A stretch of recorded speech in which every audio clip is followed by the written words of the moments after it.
One of the challenges of the last budget and the announcements on the national insurance contribution for employers is some businesses and business sectors have said that people have paused investment or recruitment.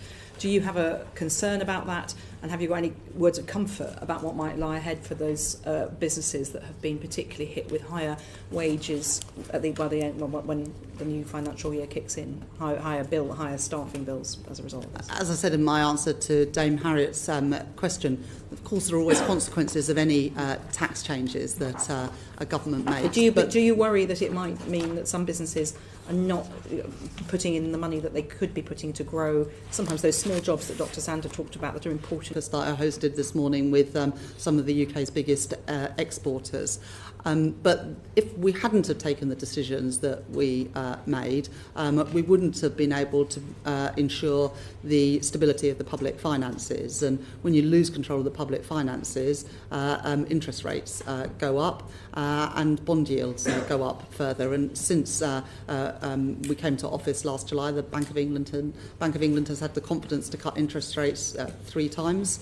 That's very different from what we experienced in the last Parliament, and as a result borrowing costs not just for families but also for businesses has fallen. And if you look at vacancies in the economy, they're stabilised. If you look at the forecasts from the Office of Budget Responsibility about employment during the course of this Parliament, they forecast that employment is due to go up. And in terms of small businesses, and I think this is really important, the smallest businesses, for example, if you're employing 4 people on the national have potential to grow, and particularly to grow in some of those areas of the country where, as I said, there aren't other really big options. What metrics are you looking at to see how successful they are, and whether you know what support they may need to create those jobs after the changes that will kick in at the end of this week? Well, obviously, I regularly talk to businesses, including the business representative bodies, and the Federation of Small Businesses welcomed the lifting so we're talking of the threat. to them, I get that, but people will often say nice things to a Chancellor. I'm sure they say not so nice things to you as well at these business breakfasts if they want to. But what you're looking about how are you going to measure